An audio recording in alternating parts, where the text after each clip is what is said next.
Magandang hapon po sa inyo lahat, mga kapatid. Purihin ng Pangdiyos sa pagkakataon na ito na binigay niya sa atin upang tayo magkasama-samang sumamba sa Kanya. Kaya hayaan niyo po na ihanda natin po ang ating mga puso sa isang natatanging pagsamba sa Diyos.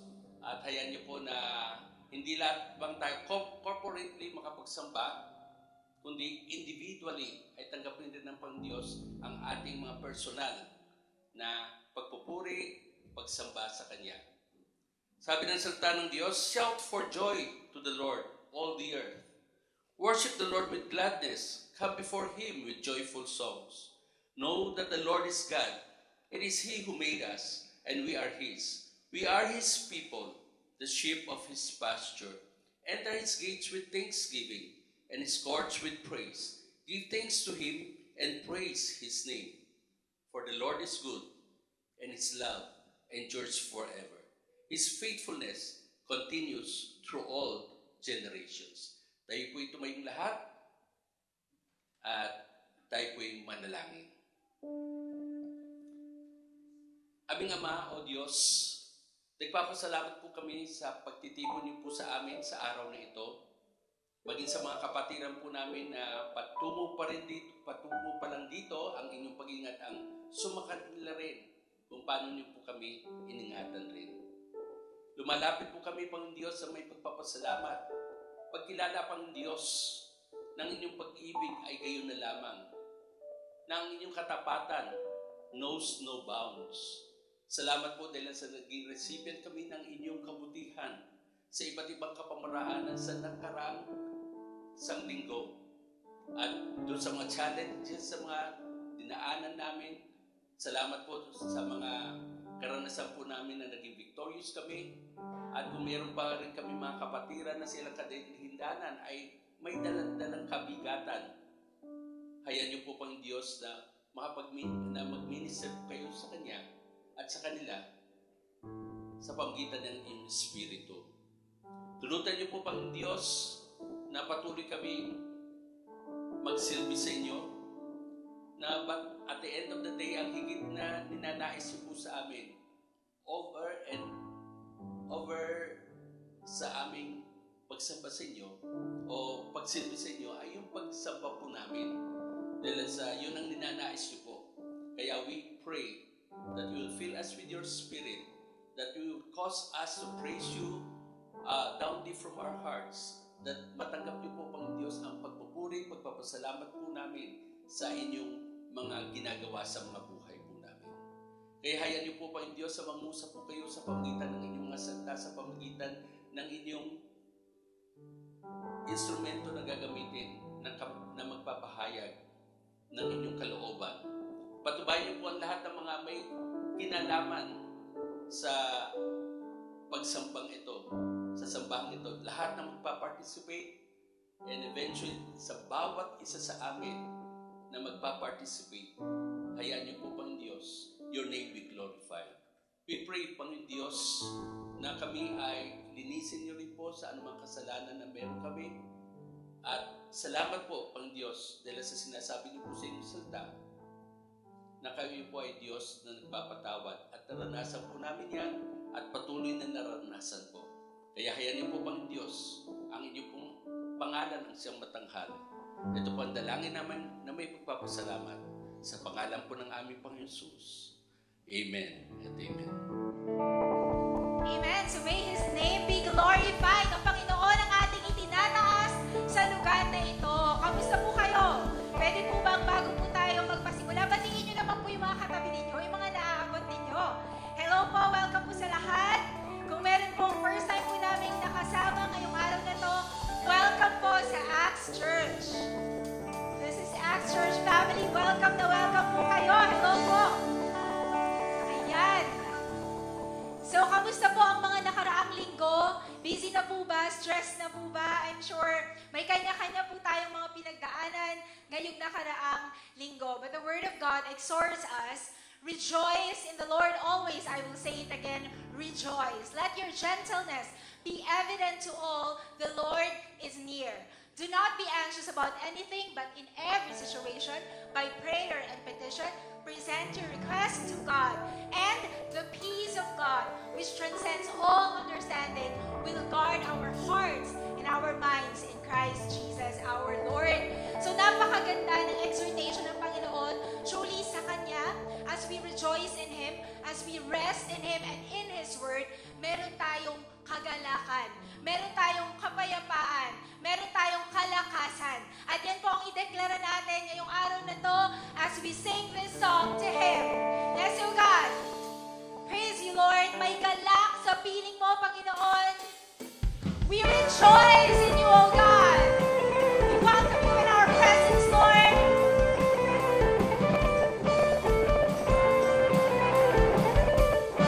Sing to Him. May galak, may saya, may tuwa sa piling ng Diyos, sapagkat hirap ng puso ay nalalaho. May awit, may sayaw, at papuri para sa Diyos na hatid ng pusong pinagpala niyang lubos. Handog niya ay kapayapaan, handog niya ay kagalakan, handog niya ay kalakasan sa bawat pusong napapagan. Kaya't ang awit ng papuri, awit ng pasasalamat, at ang awit ng sabay-sabay po tayo, ay para lang sa Kanya. Yes, Lord God. Para lang sa iyo, Panginoon.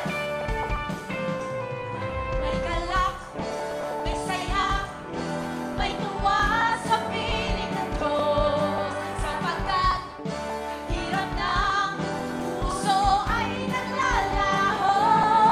May awit, may sayaw, at papuri para sa Diyos na hatid ng pusong pinagpala niyang lubos. Handog niya ay kapayapaan, handog niya ay kagalakan, handog niya ay kalakasan sa bawat pusong napapagan. Kaya't ang awit ng papuri, awit ng pasasalamat, at ang awit ng pagsamba ay para lang sa Kanya. Minsan pa, handog na ay kapayapaan, handog na ay kagalakan, handog na ay kalakasan sa bawat pusong napapagan. Kaya't ang awit ng papuri, awit ng pasasalamat, at ang awit ng pagsamba ay para lang sa Kanya. Handog na ay kapayapaan, handog na ay kagalakan, handog na ay kalakasan sa bawat pusong napapagan. Kaya't ang awit ng papuri, awit ng pasasalamat, at ang awit ng pagsamba ay para lang sa Kanya. Para sa iyo, Panginoon. Para lang sa Kanya. Yes, O God. Ay para lang sa Kanya. Amen, Lord God. Ang awit ng pasasalamat at pagsamba ay para lamang po sa inyo, Panginoon. Salamat po, Lord God, na pinakikinggan niyo po yung pong awit ng bawat puso namin, Lord God. Though we are not worthy, Lord, hindi po kami deserving sa ganitong attention na ibinibigay niyo po sa amin, Lord. Pero salamat po na nakikinig po kayo sa amin, Lord God. Alam niyo po yung nasa puso ng bawat isa, Lord. And salamat po sa assurance mula sa inyong salita, Lord God. Yet that you give us peace that surpasses understanding as we rest in you and your word, Panginoon. We long to worship you, Lord God. To give you the praises and worship, Lord God, na sincere, na totoo mula sa aming mga puso, Lord. Lord, yun po yung i-allow niyo po na magawa po namin sa hapon na ito, Lord. We praise you, Lord.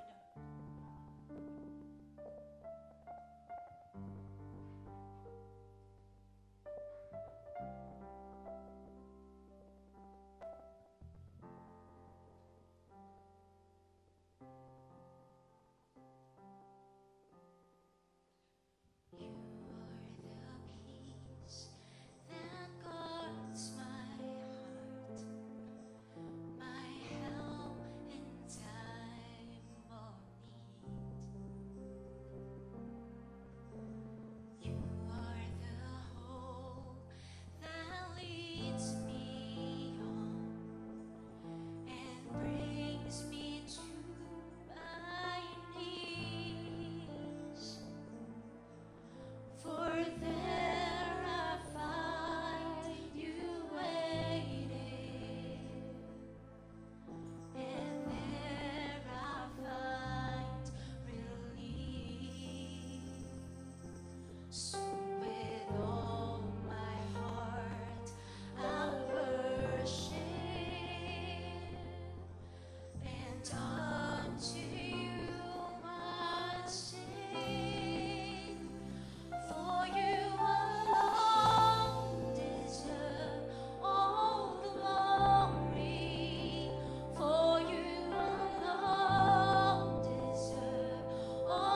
Please remain standing.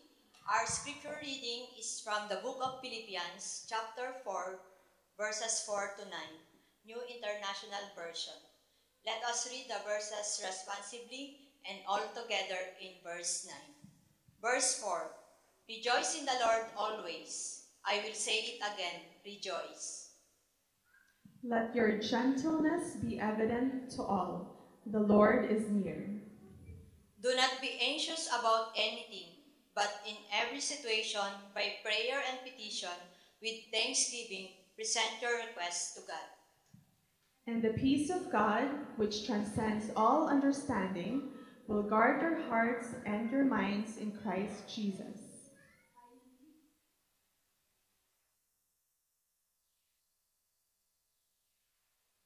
Right? Whatever is pure, whatever is lovely, whatever is admirable, if anything is excellent or praiseworthy, think about such things. Verse 9, altogether, whatever you have learned or received or heard from me or seen in me, put it to practice, and the God of peace will be with you. This is the word of God. You may now be seated. Siguro tayo ay manalangin. Hallelujah. Hallelujah. Truly, O God, that you are the peace that guard our hearts, O God. Kaya naman po kami ay mayroong kagalakan, may kasiyahan kami, Panginoon, sa oras na at mga pagkakataon na kami man ay may mga kabigatan, O God. Salamat, Panginoon, na palaging nariyan ka sa lahat ng oras, sa lahat ng pagkakataon sa aming mga buhay, O God. Patuloy, Lord, na kayo po nagbibigay sa amin ng kapayapaan, kayo po nagbibigay sa amin ng kagalakan. Salamat, Panginoon, na lagi kang nariyan, na malapit na aming masasandigan sa anumang oras, sa anumang problema ng aming mga buhay, O God. At alam po namin na kayo po ang magbibigay sa amin ng kaunawaan sa mga mensahe mo po sa amin sa hapon ito, God. Kaya Lord, tulungan mo po ako, Panginoon, at kayo po ang may taas sa amin pong kalagitnaan, O God. At kung ano man po yung aming matutunan sa aming pag-aaral, O God, may apply po namin ito sa aming mga buhay upang mas lalo kaming lumago sa aming pananampalataya, upang mas lalo kaming lumapit at kumapit, Panginoon, sa iyo at magkaroon kami ng kapayapaan na nagmumula po sa inyo, God. Maraming salamat, Panginoon. Ito po aming dalangin sa pangalan ni Jesus.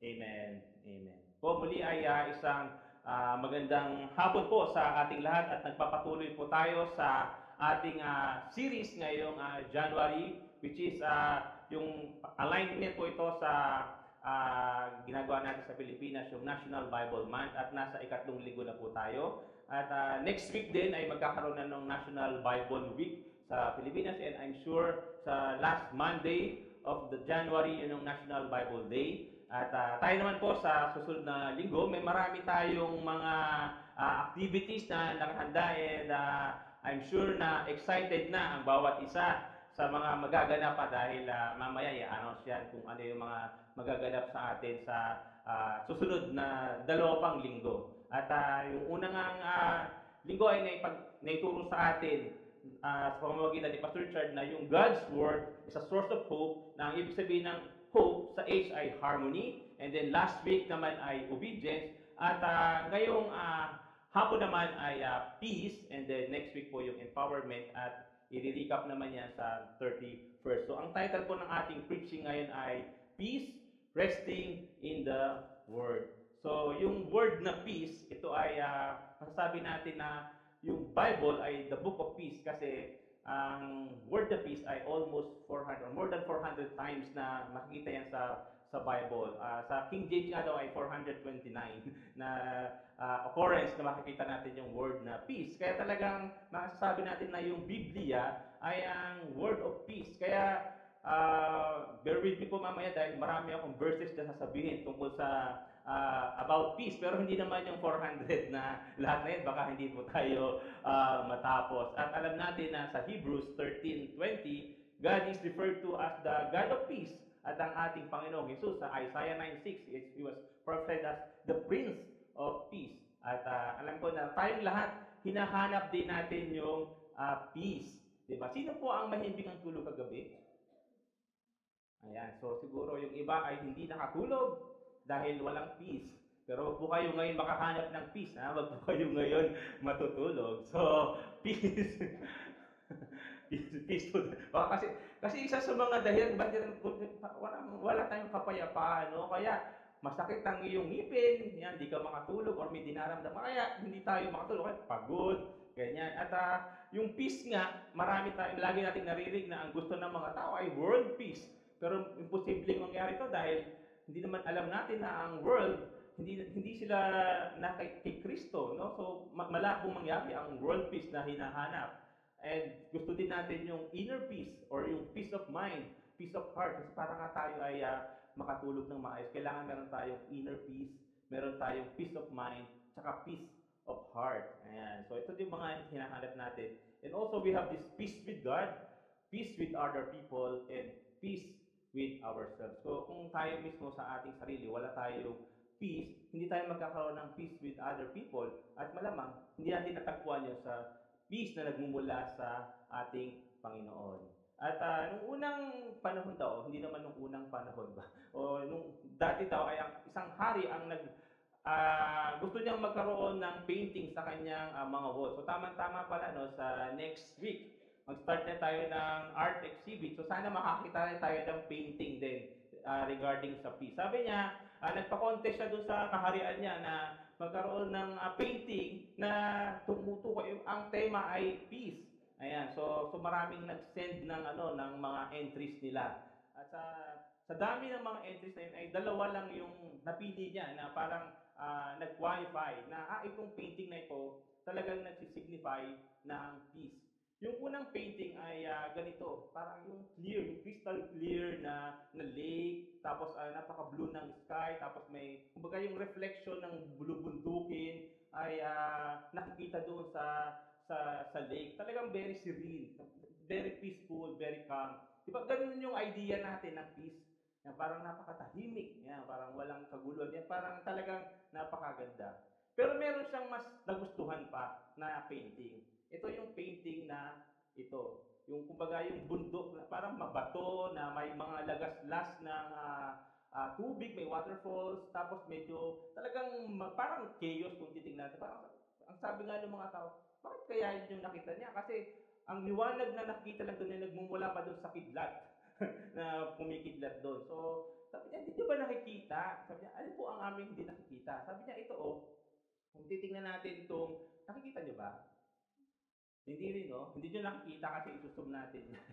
Sabi niya dito ay mayroong picture na maliit na ano, no? Yung nandyan yung isang ibon na nandun sa kanyang nest na parang sa kabila ng bagyo ay ando doon siya. Parang prenteng-prente siya sa kanyang pagkakaupo o nagkukuya-kuya-kuy pa. Hindi niya inaalintana yung bagyo o yung storm na nasa paligid niya. Sabi niya, ito yung peace na hinahanap ko. Sabi ng hari, peace does not mean to be in a place where there is no noise or trouble or hard work.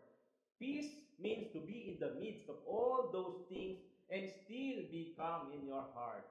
This is the real meaning of peace. So, well, ganyan yung idea ng peace, no? Parang, na-experience nyo na ba yun? Yung parang sa kabila ng sobrang ingay, pero ikaw parang ano pa din, no? May katahimikan pa rin, no? Kahit na maingay doon sa iyong paligid, nakakatulog ka pa rin. Pag nawala na kasing baka hindi ka na makatulog, no? Di ba yun? Parang nasanay ka na doon sa ingay na yun. So parang, yun yung idea ng king ng peace. Pero, biblically, yung peace, hindi daw sa yung picture ng graveyard. Kasi pag nasa graveyard ka, di ba? Parang, oo nga, no? Parang peaceful.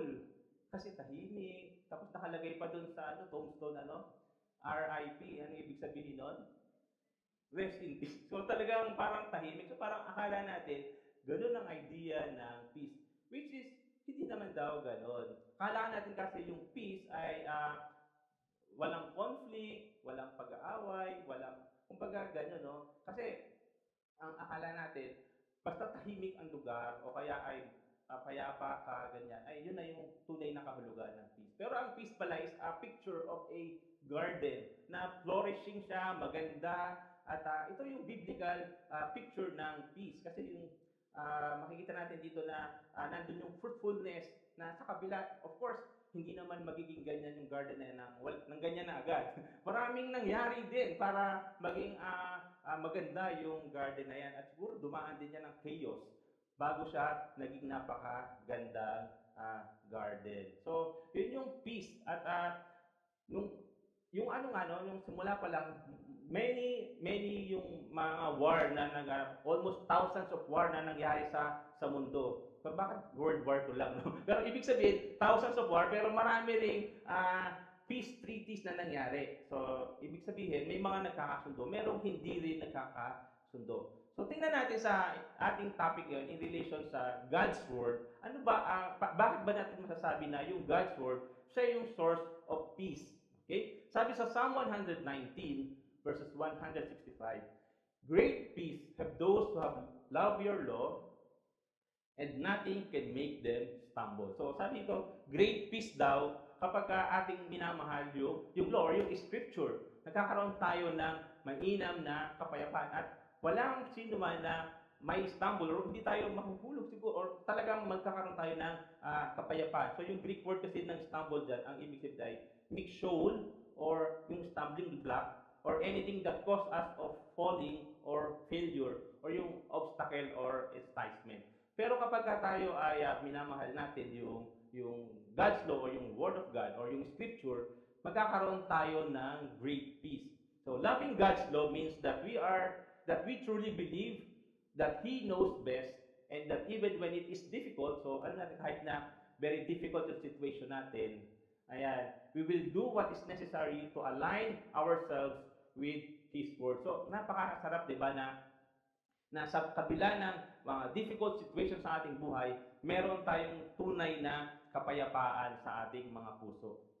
Diba? So hopefully talaga yung kapayapaan na meron tayo ay kapayapaan na hindi yung kapayapaan na binibigay ng mundo, kundi yung kapayapaan na nagmumula sa sa ating Panginoon. Kasi sinasabi dito sa Isaiah 26 verse 3, ganyan, you will keep in perfect peace those whose minds are steadfast because they trust in you. So, imagine, kapag tayo ay nagtitiwala sa ating Panginoon, magkakaroon tayo ng perfect peace. Sa Amplified Version, kanto nga sasabi, mas maganda. You will keep in perfect peace and constant peace the one whose mind is steadfast, that is committed and focused on you. Imagine, pag tayo ay committed at focused sa ating Panginoon, ayan, magkakaroon tayo ng perfect peace in both inclination and character because He trusts and take refuge in you with hope and confident expectations. Napakaganda ng verse na ito patungkol sa peace. At ganito din sinasabi ng ating Panginoong Jesus, iniwan niya sa kanyang mga disipulo sa John 14:27 sa Amplified Version. Peace I leave with you.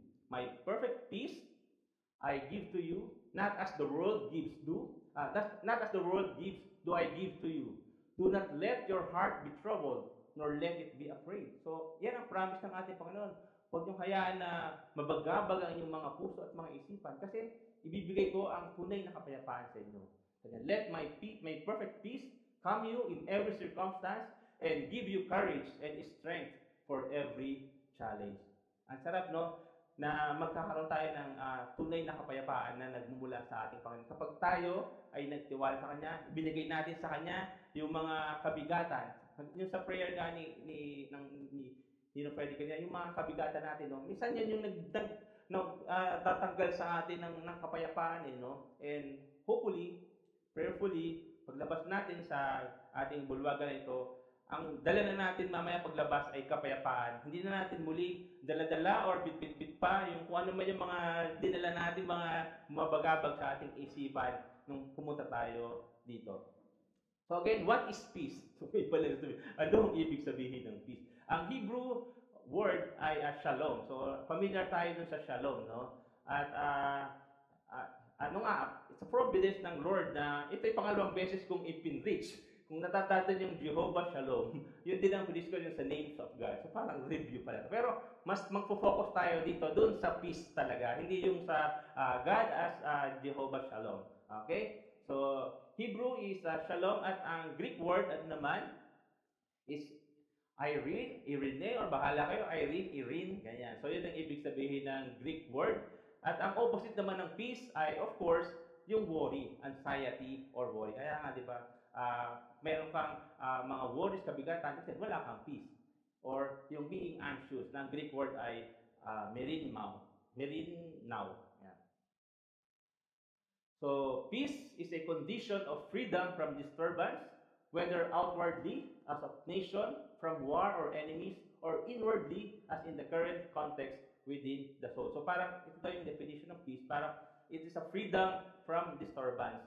So, yun ang definition niya. Do yung definition natin kanina, hindi naman ibig sabihin na walang disturbance, walang noise, ay wala lang peace. Pero, yun ay within ourselves. Na pwede tayong magkaroon ng kapayapaan kahit na maraming problema sa paligid. Siguro mga kung wala ng problema, baka wala na nga tayo dito. Hindi natin nararanasan yung peace. Kasi hindi naman nawawala ang problema sa paligid natin. Nandiyan pa rin, currently, sabi nga doon sa na-research sa material, almost 67 countries, meron silang mga conflicts with each other.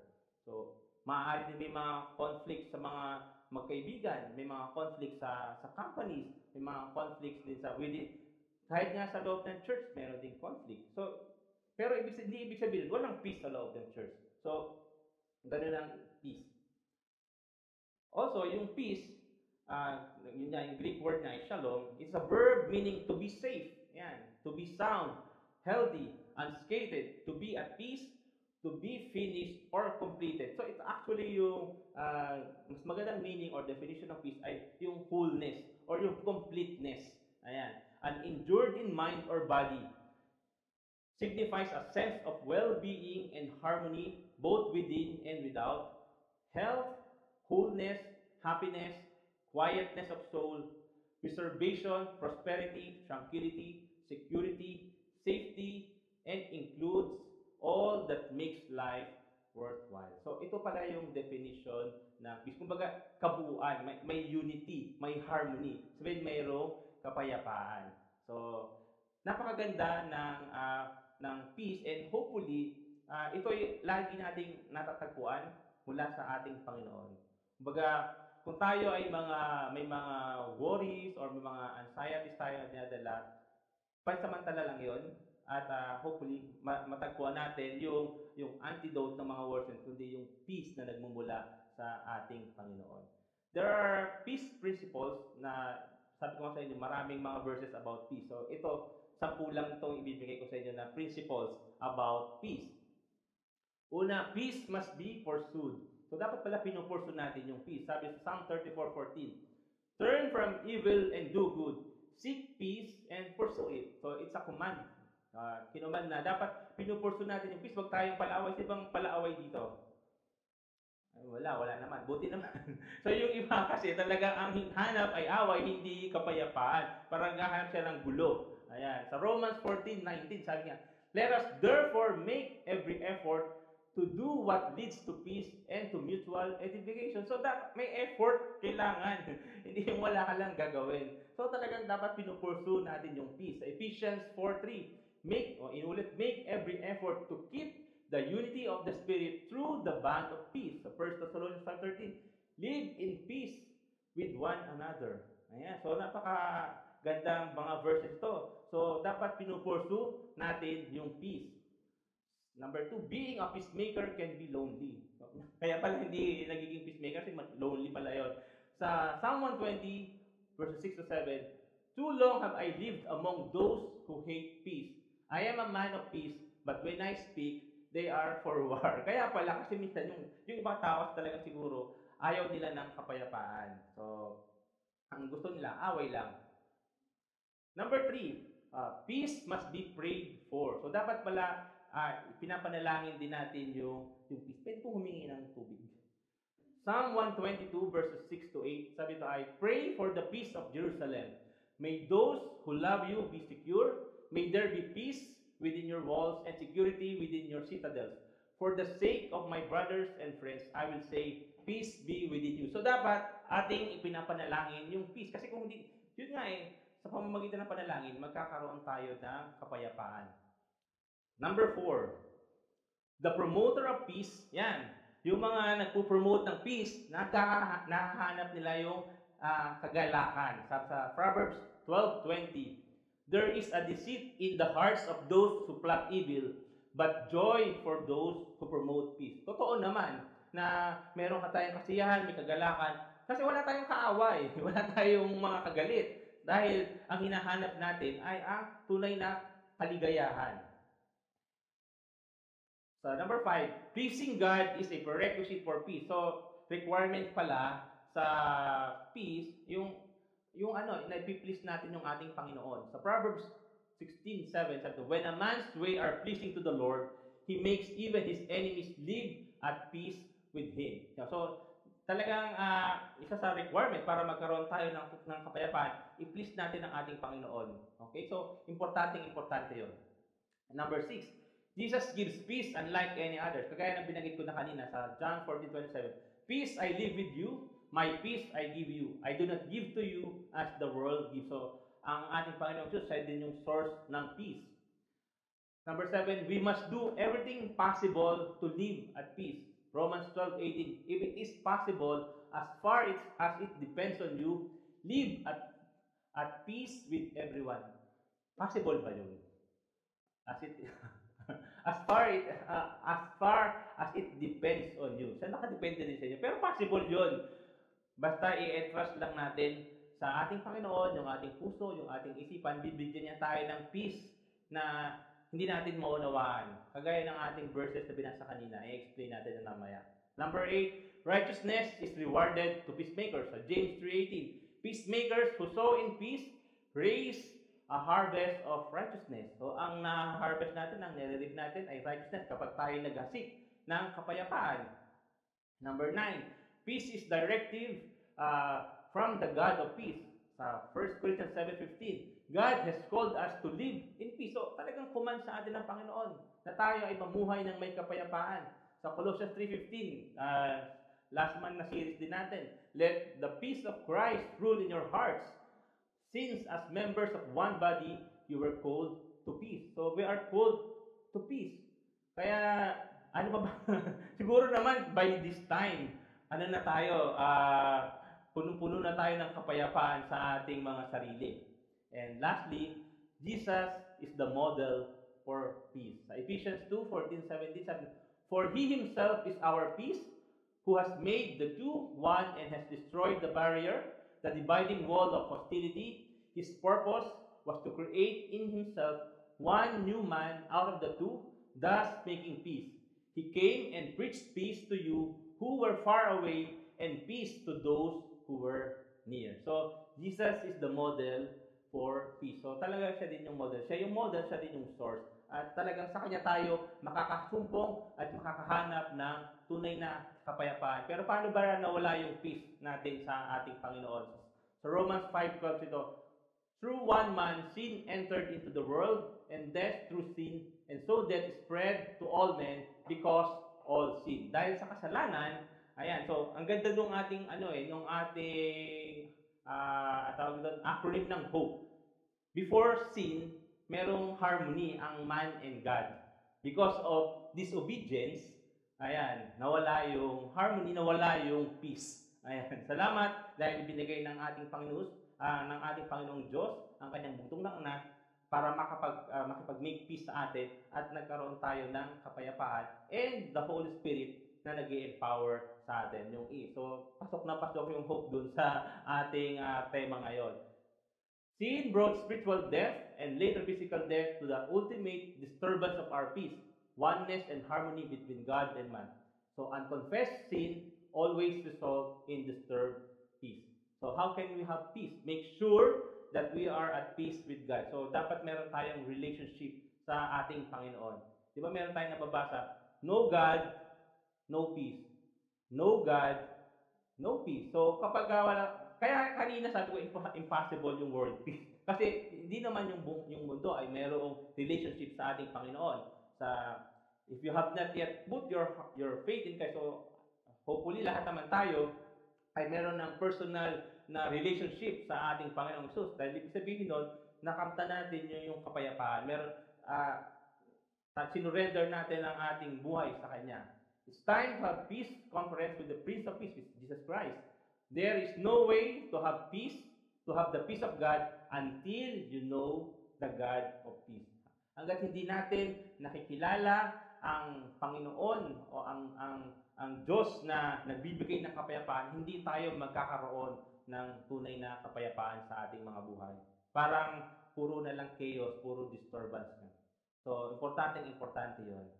So, how can we rest on God's Word? So, hindi naman ibig sabihin na matulog kayo dun sa Bible, no? Picture lang yan. Kumbaga, ibig sabihin, mahimbing yung ating tulog, kumbaga mapayapa yung ating puso, ang ating isipan, wala tayong mga dinadala-dala. So, yun. Kasi nga, sa ngayon, maraming mga worries, ayan, parang hindi natin alam, may mga ano ang hinaharap natin ngayong 2025, and praise God, dahil yung Lord, ang ating Panginoon, kasama natin noong 2024, ngayong 2025, we look forward na siya pa rin ang magbibigay sa atin ng kapayapaan sa ating mga puso, sa ating mga isipan. So, tingnan natin ang sinasabi sa Philippians 4:4-9. So, basahin ko ulit. Verse 4, "Rejoice in the Lord always. I will say it again, rejoice. Let your gentleness be evident to all. The Lord is near. Do not be anxious about anything, but in every situation, by prayer and petition, with thanksgiving, present your requests to God. And the peace of God, which transcends all understanding, will guard your hearts and your minds in Christ Jesus. Finally, brothers and sisters, whatever is true, whatever is noble, whatever is right, whatever is pure, whatever is lovely, whatever is admirable, if anything is excellent or praiseworthy, think about such things." Verse 9, "Whatever you have learned or received or heard from me or seen in me, put it into practice, and the God of peace will be with you." So, tingnan natin verse 4. "Rejoice in the Lord always. I will say it again, rejoice." Yung book o yung epistles ng Ephesians, ang isa sa tema niya ay joy, rejoice. So, over 6 or mga 16 times na naulit yung joy, rejoice, o yung combination noon. Kaya masasabi natin na yung isa sa mga tema ng Philippians ay rejoice. And parang ironic, kasi paano makakapag-rejoice si Apostle Paul kung siya ay nasa prison? Sino ba 'di ba ang matutuwa na ikaw ay naka-house arrest or ganyan? Pero sa kabila ng kanyang circumstances na yon, ay nananatili siya na nagre-rejoice. So, yun ang dapat nating tingnan. Paano tayo magiging makakahanap ng kapayapaan or ng kapahingahan sa pamamagitan ng salita ng ating Panginoon. So, yun nga, sa unang verse na ating binasa, rejoice in the Lord always. I say it again, rejoice. Ang Greek word niyan ay kairo actually. Kairo. Yan. So, first, we must proclaim God's goodness. Ang katotohanan na makita nito, resting in God's word begins with joyfully proclaiming His goodness. Rejoicing in the Lord is a response to who He is and what He has done to our lives. Kumbaga, ang response natin ay kahit anong circumstances natin, kasi minsan, nakakalimutan natin ng mag-rejoice kapag ang iniisip natin ay yung puro yung mga problema or yung mga karamdaman natin or yung mga sa Pilipinas, yung mga lahat na dinadala-dala natin. So, dapat patuloy nating i-proclaim yung kabutihan ng ating Panginoon sa ating mga buhay. Para sa pamamagitan nun, tayo ay nakakapag-rejoice. So, ano bang ibig sabihin ng rejoice in the Lord always? Yung always dito, continually, patuloy, yung palagi. Yan, hindi natatapos. So, palagi tayong nagre-rejoice. Una, it does not mean that we will never feel depressed or sad. So, hindi naman ibig sabihin na exempted na tayo sa mga kalungkutan or sa mga yun nga, depression, mga ganyan. Kumbaga, tayo mayroon pa rin feelings. So, it's normal na nakakaramdam pa rin tayo ng kalungkutan. Hindi naman palagi na masaya. Sino pa palaging masaya? Parang ang hirap siguro na i-maintain na palagi kang masaya, no? Parang ang hirap, no? So, kasi ikaw mismo, meron ka ding sariling battles. Baka meron ka rin mga daladalahin. Kaya, hindi masasabi na wala ka rin kalungkutan. So, pero hindi ibig sabihin na hindi tayo nagre-rejoice sa ating Panginoon. Pangalawa, it is not primarily a matter of feeling, but of obedience. Kasi it's a command. So, hindi yung feel ko na mag-rejoice ngayon kasi may bonus kami. Masaya. Pero pagka wala na, o kaya feel ko mag-rejoice ngayon kasi maraming pagkain sa ref. Hindi yun, no? Kailangan nag-rejoice tayo kasi ito ay command sa atin ng ating Panginoon. Ayan. So, in any situation or circumstances, kailangan tayo ay nag-rejoice. So, ngayon sabi sa number 3, it is an attitude of contentment and hope that transcends circumstances. So, attitude pala yun. Diba? Kung ang attitude mo ay palagi kang nakabusangot ka, pagdating mo sa room, parang hindi na agad maipinta, parang ang attitude mo, hindi na nagre-rejoice. Kumbaga, parang nalungkot na, nadala mo na yung kalungkutan mo sa room, di ba? So, dapat meron tayong contentment sa kung ano man ang meron tayo. So, yun ang ibig sabihin ng rejoice. And sa verse 5, sabi, let your gentleness be evident to all. The Lord is near. So, kumbaga, yung gentleness is a fruit of the Spirit din. Kasama yan sa fruit of the Spirit. At ang ibig sabihin doon, gentleness ay it means staying calm in conflicts and kind in conduct. And when we learn to do that, it reduces anxiety, reflects Christ, gets things done, and it pleases God. So, yun pala yung gentleness. It reduces yung ating mga anxieties, kumbaga nakakapagbigay sa atin ito ng mainam na kapayapaan. At dapat yung gentleness natin ay evident sa lahat. Pero of course, yung totoo, hindi yung parang pakitang tao lang.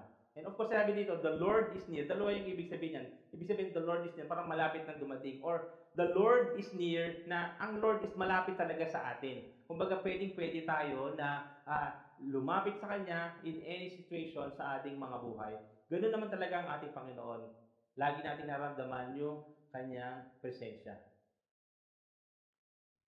Verse 6, sabi ito, do not be anxious about anything, but in every situation, by prayer and petition, with thanksgiving, present your request to God. So ano yung point na makikita natin dito? Point number 2 is we should entrust our worries to God. So dapat nating pinagkakatiwala yung ating mga worries sa ating Panginoon. Yung anxious nga dyan, ang ibig sabihin ay merin mau, yung Greek word niya. Si Thayer, ang sabi niya dito, anxious means to be pulled in different directions. Maaaring yung isang situation mo ay puno ng pag-asa, yung isang situation naman ay parang hinihila ka na mga puro difficulties. So, yun pala yung ibig sabihin ng anxious dyan. At ang katotohanan na makikita natin dito ay the Word of God invites us to cast our cares on Him. Prayer and thanksgiving are key practices in releasing anxiety and embracing Him. So sabi nga, di ba, do not be anxious about anything. Pero sa lahat ng sitwasyon, sa lahat ng pagkakataon, kailangan nating i-present yung ating mga prayer requests, yung ating mga petition. So it's okay to give to God yung ating mga dinadala-dala. Ayan. Of course, kailangan din nating magpasalamat sa Kanya. Ayan. Kailangan din nating ipagpasalamat yung lahat ng mga tinatanggap natin sa Kanya. Pero ang tanong ngayon, may mga bagay na nagnanakaw or parang kumukuha ng ating kapayapaan, no? So there are thieves that can steal our peace. Una, yung hurry, yung pagmamadali. So parang hindi natin alam, sino ba yung nag-set ng pace ng mundo na? Parang kailangan lagi nagmamadali.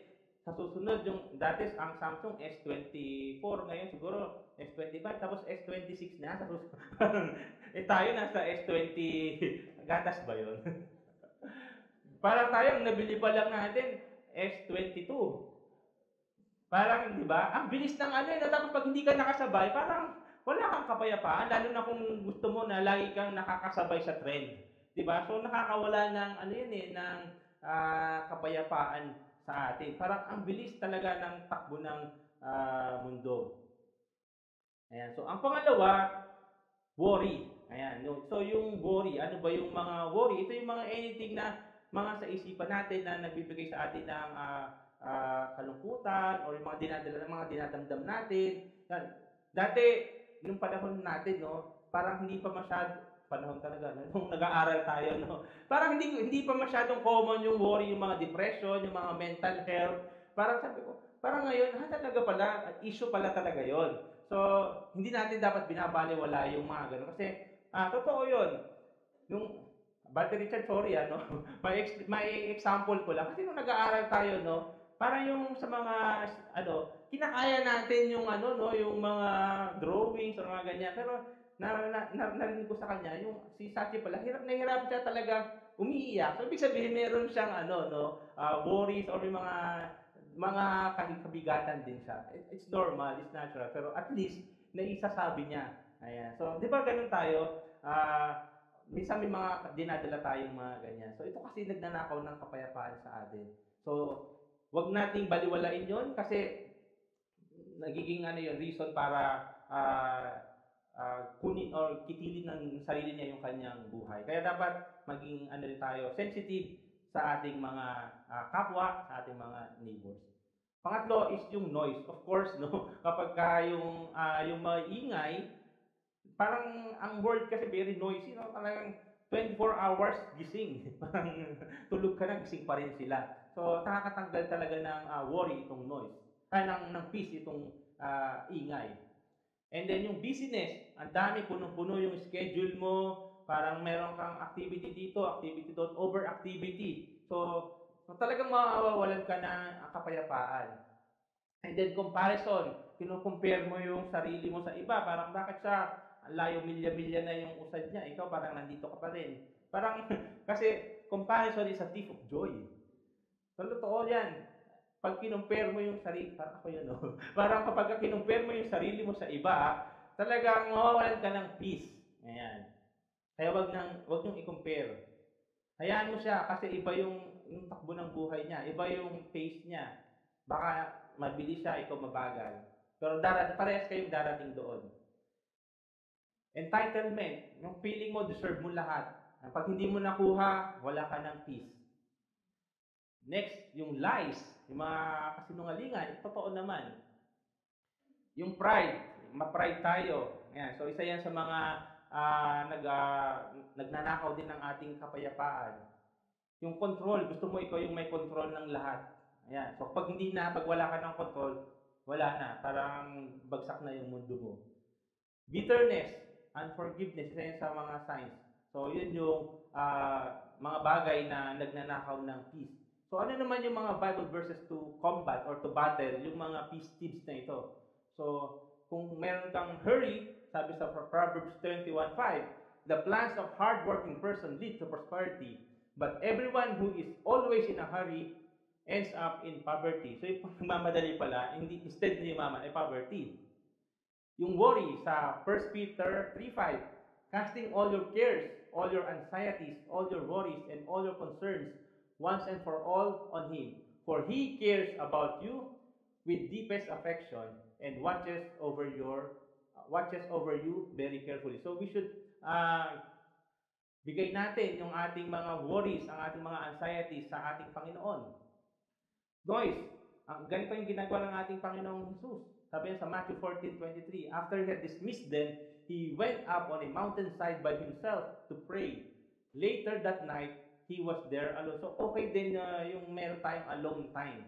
So para minsan nakakapag-meditate tayo, ganyan. So importante yan, para mabalik yung peace na nawala sa atin. Busyness, Psalm 46:10, be still and know that I am God. Importante yon. Comparison sa Galatians 6:4, each one should test their own actions, then they can take pride in themselves alone without comparing themselves to someone else. So tayo na, kumbaga, i-test natin yung sarili natin mga actions. Huwag natin i-compare ko sa ginagawa ng iba. Kasi maaaring iba yung sitwasyon niya sa sitwasyon mo. Kasi kapag kinumpare mo nga, mahihirapan ka, yun, nawawalan ka na ng kapayapaan. And then entitlement, sa Luke 9:23, sabi, whoever wants to be my disciple must deny themselves and take up their cross. Lies. Jesus said in John 8:31-32, if you hold my teaching, you are really my disciples, then you will know the truth, and the truth will set you free. So kapag puro kasinungalingan na rin natin, lumapit tayo sa ating Panginoon dahil siya na nagbibigay ng katotohanan. Pride, alam na natin to sa James 4:6. God opposes the proud, but gives grace to the humble. Control, Proverbs 3:5-6. Trust in the Lord with all your heart and lean not on your own understanding. In all your ways, submit to Him, and He will make your paths straight. Bitterness, be kind and compassionate, forgiving one another just as God in Christ has forgiven you. Sa Ephesians 4:32. So, ito, example lang to, pero of course, marami pang mga verses kung paano natin mapapaglabanan yung mga peace stealers or mga nagnanakaw ng kapayapaan sa atin. So, moving on sa verse 7, and the peace of God, which transcends all understanding, will guard your hearts and your minds in Christ Jesus. So, third point, we must celebrate God's presence sa ating mga buhay para yung peace, para yung lahat ng mga worries na yon, yung mga peace tips na yon, mawala yon at bibigyan tayo ng ating Panginoon ng kapayapaan na hindi, kumbaga, it transcends all our understanding. Yung parang hindi natin alam, parang paano nangyari yon? Di ba? Parang imposible, pero meron kang peace of mind. Di ba? Parang, dati din, parang akala ko hindi ako magkakaroon ng kapayapaan. Pero yung time na, of course, alam naman yung nangyari sa atin, pero may peace of mind ako kasi alam ko na tama yung ginagawa natin. So, yun yung mga bagay na hindi natin maintindihan. Diba? Kung sa iba, baka hindi niya matanggap yung nangyari. Ang katotohanan dito, God's presence is the source of true peace. Through His Word, we are assured that He is always with us. So, sa pamamagitan niyan, ng presence ng ating Panginoon, na siya yung source ng true peace. So, lagi tayo dapat nasa presensya ng ating Panginoon. God's peace, ano nga ba ito? It is God's own peace. Ito yung peace na ibinibigay niya sa kanyang mga disipulo. Ayan, ito yung peace. It is therefore no mere superficial freedom from external troubles, but a deep-seated harmony with God, the source of all peace. Ito nga yung peace na hindi natin kayang arokin o unawain. Kahit na yung sitwasyon na nakita natin sa paligid, yung painting na punong-puno ng bagyo or kadiliman. Thus, it transcends human understanding and human expression.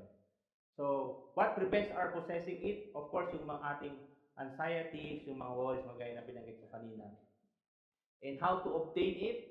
By prayer. Ayan, by prayer, of course, napaka-importante yung prayer natin at patuloy natin na ibigay sa Kanya yung lahat ng mga worries natin, yung mga dalahin natin. And by supplication, which brings our own special causes for anxiety in His presence. By thanksgiving, which recognizes that His will must be full of blessing.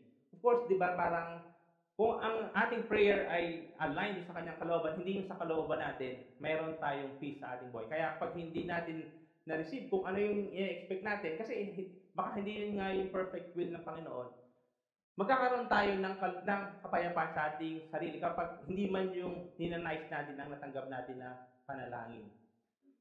By thus turning our cares into prayers, we throw them upon Him who gives us in return His peace. And what it does for us, yung God's peace, it keeps our hearts and minds, preserving them from undue anxiety and making them realize the strength of the peace which Christ bestows. Kumbaga, ito yung nag-guard sa ating hearts and minds. Yung guard, yung parang garrison, no? Yung ito talaga yung nakikip sa atin para hindi tayo parang yung mawala sa ating sarili, sa ating isipan. Kumbaga, we are secured, we are surrounded. So, yun yung peace na nagmumula sa ating Panginoon. It will guard our hearts and minds. Kasi baka mamaya, masobrahan tayo. Pag wala yung peace na nagmumula sa ating Panginoon, naiiba na yung iniisip natin. Or yung ating nararamdaman, nasosobrahan na. At iba na yung nagiging action natin. Then, fourthly, na point natin sa verse 8, finally, brothers and sisters, whatever is true, whatever is noble, whatever is right, whatever is pure, whatever is lovely, whatever is admirable, if anything is excellent or praiseworthy, think about such things or meditate on these things. So, we must align our mind with God's truth. So, dapat align yung ating isipan sa katotohanan ng ating Panginoon. So, sabi ko, kung ano man yung true, mga noble, kung ano yung mga bagay na ito, dapat ito yung mga iniisip natin, kung ano yung mga bagay na excellent or praiseworthy, we must meditate on those things. Hindi yung kung ano yung mga bagay na iniisip mo na hindi naman kaayaya or hindi kalugod-lugod sa ating Panginoon. So, kaya pag ganun, hindi tayo nagkakaroon ng tunay na kapayapaan. The Bible is the ultimate source of truth. Aligning our thoughts with God's Word helps us overcome negativity and anxiety. So, kapag align ang ating thoughts doon sa Word of God, nawawala itong mga negativity at saka yan, yung mga worries natin, mga anxieties, nababawasan yan. And sa verse 9, sabi ito ay, whatever you have learned or received or heard from me or seen in me, put it into practice, and the God of peace will be with you. So we must embrace God's promises through obedience. Lagi kong sinasabi, no, nung pinag-aralan natin yung sa group, sa Bible study, yung si Paul, yung Philippians, yung Acts, sabi ko, isa talaga sa favorite character ko sa Bible si Paul. Kasi talagang very worthy yung kanyang buhay to emulate. So, talagang maganda yung sinabi niya dito, whatever you have learned or received or heard from me or seen in me, put it into practice. Which is totoo naman na sa lahat ng nangyari sa kanyang buhay, yung mga bagay doon, it is worthy of emulation. So, sabi niya, lahat ng mga tutunan niyo sa akin, narinig niyo, gaya ito, put it into practice. And the God of peace will be with you. Peace is fully realized when we live in obedience to God's Word. So, kapag sumunod tayo sa ating Panginoon, sinunod natin ang kanyang mga command, magkakaroon tayo ng tunay na kapayapaan. His promises are activated through faith and action. So, importante yun. Kaya, dapat sumusunod tayo sa ating Panginoon. Ayan, so lahat ng tinuturo na babasa natin, mga tinuturo ni Apostle Paul na pwede nating gawin natin ito into practice. Kasi yun naman hindi naman nasulat sa Bible kung hindi maganda at hindi siya applicable sa ating mga buhay para tayo ay lumago sa ating pananampalataya. So how can we have this peace and how can we rest in the Word? We should proclaim yung God's faithfulness. Kagaya sa amin, we should rejoice always, whatever yung circumstances sa ating mga buhay. We must entrust our worries to God. Yung lahat ng mga anxieties, yung mga peace, mga nagnanakaw ng peace sa ating buhay, ine-entrust natin sa ating Panginoon. Kanino pa ba?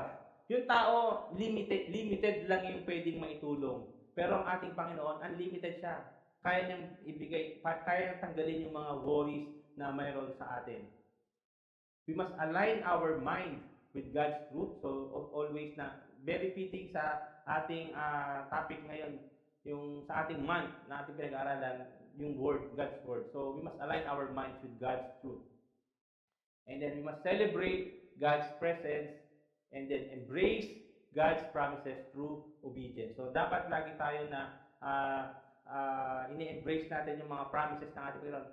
400 about peace. At hindi lang maraming promises ang ating Panginoon, hindi lang naman sa peace. Kumbaga sa lahat ng aspekto ng ating mga buhay. So, ang importante, sumusunod tayo. Yung obedience. Kasi kung walang obedience, binasa mo. Para yung lesson ni Freddy, tumingin ka sa salamin, pagtingin mo, may dumi pala, okay lang yan. Hindi ganun. Dapat sumusunod ka. Mirror. Kumbaga, ganun ang Word of God. Dapat nating sundin kung ano yung sinasabi niya. At ito yung blessings na nais kong iwan. Yung pangalawa. Una, ay sa number 6:24-26 sabi niya, the Lord bless you and keep you. The Lord make His face shine on you and be gracious to you. The Lord turn His face toward you and give you peace. And sa 2 Thessalonians 3:16, now may the Lord of peace Himself give you peace at all times and in every way. The Lord be with you all.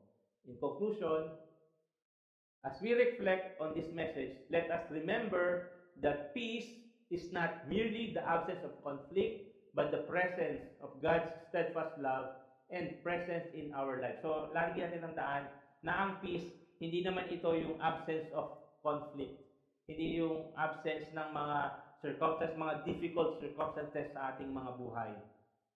Pero ito yung presence of God's steadfastness and steadfast love and presence in our life. Kumbaga, kapag meron tayong Panginoon sa ating buhay, for sure, pag meron tayong peace. May we rest in His Word, allowing His peace to guard us, transform us, and overflow in every area of our lives. In doing so, we will not only experience peace for ourselves, but will also become instruments of peace to those around us. Hopefully, maging instruments of peace din tayo sa ating paligid. Huwag tayong maging instrument ng chaos, ng kaguluhan. Dapat tayo yung maging talaga instrument. Sabi nga ni ni Francis Magalona, ang magkaaway ipagbati, gumitna at huwag kang kumampi. Kasi pag tayo pa yung naging instrument sa kanila para lalo, parang paano na tayo magkakaroon ng ng kapayapaan. Dapat instrument din tayo ng kapayapaan sa ating kapwa. At saan nagmumula yun? Sa source ng peace, walang iba kundi ang ating Panginoong Jesus. Tayo manalangin. Hallelujah, Lord. Hallelujah. Lord, maraming salamat, Panginoon, dahil sa katotohanan na kayo po ang source ng peace. You are the Prince of Peace. You are the God of Peace. Kaya naman po kami ay mayroong peace sa aming mga puso, sa aming mga isipan. Kami ay may peace sa aming kapwa, O God. Lord, tulungan po kami na i-guard ang aming mga puso, ang mga isipan. Kung may mga pagkakataon, may mga situations sa aming mga buhay na hindi namin alam kung anong aming gagawin, O God. Lord, kayo po ang magbigay sa amin ng kapayapaan. Kayo po ang magbigay sa amin ng kagalakan, ng kasiyahan, Lord. Alam po namin na ito lang po ay nagmumula sa inyo. Patawarin po kami, Panginoon, kung hinahanap namin ang tunay na kapayapaan sa mundo. Kung hinahanap namin ito sa mga bagay, sa mga material na bagay. Hinahanap namin ito sa aming relasyon sa aming kapwa. Patawarin po kami, Panginoon, kung nakukulang po kami at mas nauuna namin ng iba kaysa po sa inyo, God. Lord, maraming salamat, Panginoon, at kayo po ang patuloy na magbigay din ng kapayapaan sa aming iglesia na ito, God. Kayo po magbigay ng kapayapaan sa buhay ng bawat isa sa amin, O God. Maraming salamat, Panginoon. Po aming dalangin, sa pangalan ni Jesus. Amen. Amen. God bless. Amen. Praise God. So let's once again worship the Lord. Salamat po, Lord God, for reminding us through your word, Lord, na meron po kaming peace and joy na nakaling po sa grace na tatanggap po namin sa inyo, Lord God. We worship you, Lord.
Father, indeed we praise you, God, for who you are. Thank you, Lord, for your word. Thank you, Lord, for using Pastor John to remind us of the peace that comes from you. Lord, we ask that you put in our heart the desire, the zeal, the hunger for your word. Continue to work in our hearts, Lord God. Continue to Cause us to feed in your word, Lord God, for we know that faith comes only from hearing your word. And as we deepen our faith, as you deepen our faith, Lord God, we trust in your word more. We will trust in you more. As we know that in all things you are at work for the good of those who love you, for those whom you have called according to your purpose. Understanding this will definitely give us the peace. Understanding that you are sovereign, that you are in control in all things. Understanding that your intentions and will are only for our own good. You will definitely have peace. We will have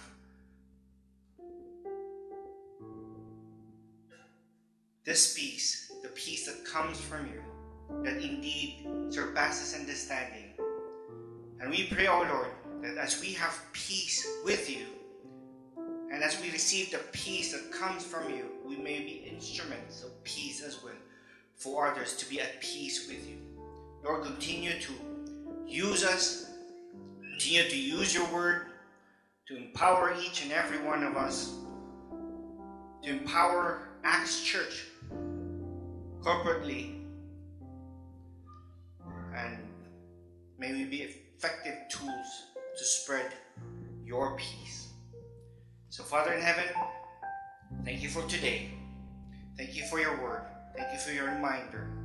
We ask for the Holy Spirit to continue to work in us, cause us to have this peace and to spread this peace. And now, in the love of the Father, salvation of the Son, the power, the compelling, the fellowship of the Holy Spirit, be with us all. In Jesus' name we pray.